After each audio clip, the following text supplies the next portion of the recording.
The Anschluss, the absorption of Austria into a greater Germany by the Nazis. It took place in March of 1938.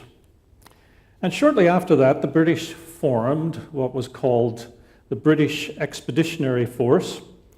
And after Poland was invaded in September of 1939, a formidable number of troops from the British Expeditionary Force were sent as a deterrent over to the region around the Belgium and France border. In the ensuing months, they dug in, but they were basically enjoying a period of calm in what has been called the phony war for about 9 months. And it all changed suddenly. May 10th, 1940, the Battle of France and the Lowlands began. The German Wehrmacht moved decisively and quickly, and France and the Allies were on the back foot from the beginning. France, Holland, Luxembourg, Belgium fell within days, and the Allies were penned up in a region near Dunkirk. And the Prime Minister of Britain, Winston Churchill, thought that they were headed for the biggest loss in British military history, called it a colossal military disaster. And they called the heads of the armed forces together, and they devised an attempt that would see the Royal Navy go over and try to bring people out from that region in Dunkirk.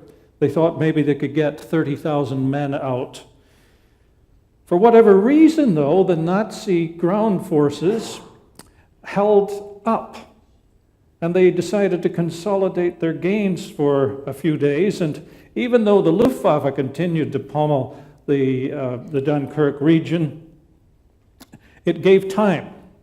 And we perhaps know the story of how the Navy and civilian vessels were brought in to evacuate the many men and a few women who were there serving. Luftwaffe continued to bomb. There was a pretty combative RAF force, and then there was some weather issues that put the Luftwaffe off their game. But even so, Allied losses were heavy. But it was unbelievable how many escaped. Not 30,000, but 338,000 were evacuated from Dunkirk. Churchill, he called it a magnificent deliverance. The Dean of St. Paul's Cathedral, Walter Matthews, called it the Dunkirk miracle. And many in Britain and the United Kingdom at that time sided with the Dean that somehow God had done something, made a way for many lives to be saved and avert a complete disaster. Well, I saw the film Dunkirk the other night, and it tells the story along with the story of the horrors of war. But I couldn't help but thinking that there are hints of Dunkirk in a much older event that Sylvia just read for us. Some have dubbed it the most significant event in the Old Testament, in Old Testament history and religion.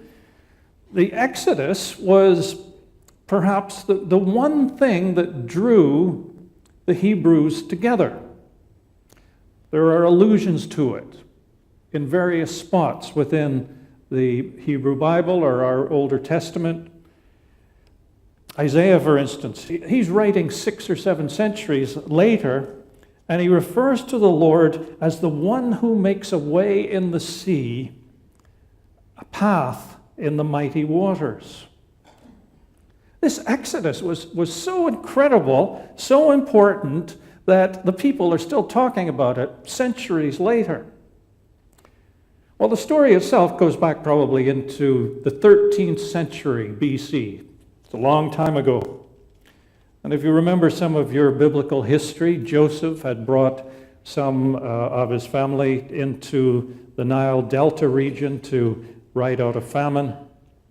In the book of Exodus, we're told that over generations, the numbers of the people began to grow, and this worried the Egyptians, and so they subdued them, and they enslaved them, and forced them into bondage. And in the early chapters of Exodus, we can read about Pharaoh's building endeavors and the wicked taskmasters who were demanding and demanding and demanding more and more from the slaves and treating them poorly. And out of their bondage, the people cry out to God. And the word tells us that God heard their cries, and he raised up Moses to lead the people out. Well, first of all, Moses goes to Pharaoh and he says, "We want to go out and worship our God." Pharaoh, being Pharaoh, refused. We wouldn't let them go. And so God sent a series of plagues upon the Egyptian people to encourage Pharaoh to change his mind. And the last plague, you may remember from Sunday school days, was the plague where the firstborn sons died. And at that, Pharaoh decided to relent and let the people go. And so the people went out from Egypt, from the Nile Delta region, and they were really stepping out into the unknown. They didn't know anything about this place that God was taking them to, this promised land that they'd heard about. But anything could be better than bondage. Now, when it became obvious that the Hebrews weren't coming back, Pharaoh decides to send an army after them. And if you compare the Egyptian army to what the Israelites may have had as they are fleeing from bondage, it was probably a little bit like the United States military against just about anything else in the world. And so there's this great army, spears and swords and great chariots, and the Hebrews had virtually nothing, and they just kept walking and walking. And then they reached this insurmountable object. The King James translators of the Bible translated the words, the Red Sea. It's Yam Suf in Hebrew, which means a sea of reeds, the Reed Sea. But now, whatever it was Israel's Dunkirk. They're penned in. An army behind them, the sea in front of them. And the people, they're crying out to Moses, "What have you done? You brought us out here to die? Weren't there enough graves in Egypt for us?" They'd started out in hope, and now they were looking out and they had none. But then God comes. And God was with them. And you don't have to see this in Charlton Heston style, by the way, but he raised his staff in his arms, and the sea began to pass away, and the ground under it dried up, and they were able to walk across on dry land. And then when the Egyptians followed, Moses put down his staff in his hand, and the waters came back, and it says that the chariot wheels got stuck, and the Egyptian army couldn't move, and the waters continued, and the army perished. And the Hebrews, they've been under slavery for generations. They're freed. God had made a way. And Moses, like Winston Churchill, called it a great deliverance. And in the relief, they're singing songs, they're happy. Miriam, the sister of Aaron the priest, she sings this song, and it's actually entered into contemporary Christian music. "I will sing unto the Lord, for he has triumphed gloriously. The horse and rider thrown into the sea." Words from the scriptures themselves. Now I know there are a lot of biblical scholars who will poo-poo this whole concept of the Exodus, and they usually argue from silence, which philosophically you're never supposed to do. and they argue based on their own presuppositions. But I'm not so sure. Because if you think about it, even this past week we've heard about storm surges and how the winds can force out even the great Atlantic Ocean and leave boats sitting on harbors on dry land. And then the winds change and those seas come rushing back and lift them up higher than they were before. In the old country, we used to live near to this region called the Strangford Lough. And the Strangford Lough is a bit like the Bay of Fundy. When the tide goes out, it really goes out. And the whole lough is can be a dry bed of sand. And then when the tide comes back in again, it fills up and that lough area is all water. And so it seems to me that even if a person can't accept miracles associated with the Exodus, there are natural events that can explain a movement of waters. But yet, there's the timing. What about the timing?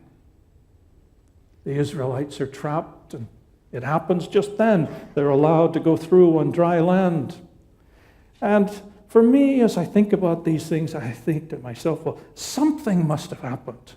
Something exceptional must have happened to bring such relief from danger that it just galvanized the people, gave them something that they would talk about for generations and tell stories about. Something happened, and a deliverance that only can be attributed to an act of God. The Hebrews, their Dunkirk may have seemed impossible, but God made a way.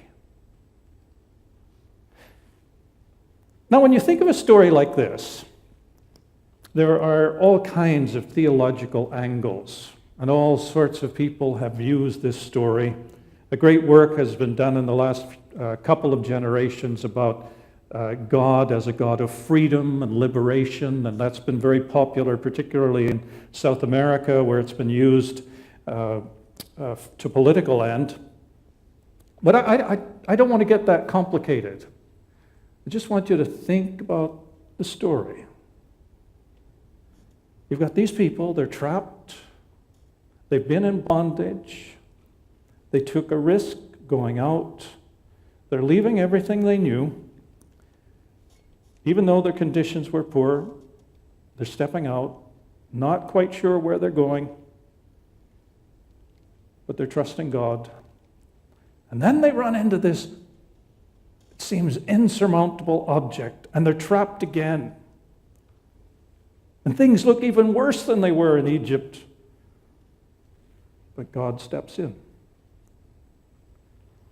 And I wonder if in your life, how many times you found yourself standing at the edge of the sea, and you can't go back. You've taken a risk, stepped away from something and what was comfortable, and even if it wasn't that great. Maybe you were forced to step out by circumstances, and then you find yourself facing another, even greater object, and things look bleaker. I think of a woman I know who was in a terribly abusive relationship, and she didn't know how it happened as these things occur, and this guy had her totally under his control, and she was at her wit's end, didn't know what to do, and then sees this little window of opportunity, and she bundles up the kids, and she takes that window, and she goes to the only place she could, to a shelter. The guy comes after her, but she's free. But she's standing at the shore of the sea. Because she's not just free, she's now got this daunting task of being a single parent, starting out with nothing. And the future is bleak, but God made a way for her. I think of an individual I was reading about last night, actually, in the paper. He was an RAF man who noticed a woman in post-war Hamburg, and he writes this: "In the throng, I noticed a woman who made my heart and head stumble in aroused confusion.